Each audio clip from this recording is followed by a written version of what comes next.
ስማኝ ናፍቀኸኛል። ታውቂያለሽ ያው ክላስ፣ ስራ፣ ቤት ቢዚ ያደርገኛል። አሃ ጭራሽ ናፍቀኸኛል? አዎ ግን እንደምን ብዬ እመጣለሁ በቃ። ቆይ አንዴ መልሼ ልደውል። አንቺ ቆይ ለማሚ ተናግሬ ካላስጠነጠፍኩሽ። አንቺ ተከራ ብቻ ሰግራት ያምሻል እንዴ? እንደናፈቅሽውና ልታዩ እንደምትሄጂ እናገራለሁ። በቃ እሺ እንጂ ምን በብር ልታታይኝ ባልሆነ ማለትማ በ200 ብር አፌን አልዘጋም። ክፈቺና ነኝ። እሺ በቃ እንደውም ሂጂና ክፈቺ። ካልሆነ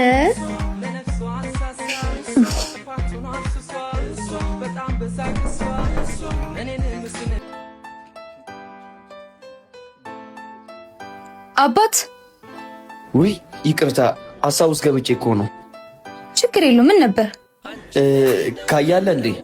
አይ የለም። መልእክት ካለ ልንገርልህ? አይ እሺ በቃ እኔ ልሂድ።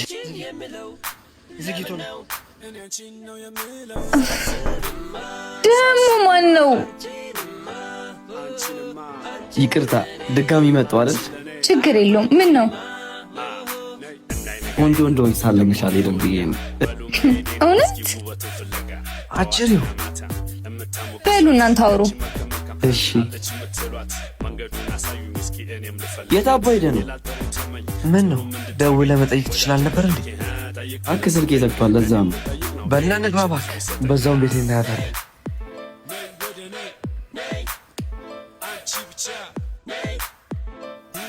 ማን ነው? የምትወጂው ልጅና ጓደኛ አቀልጅ። እኔ ደግሞ ይሄን ለማሚል ነገር።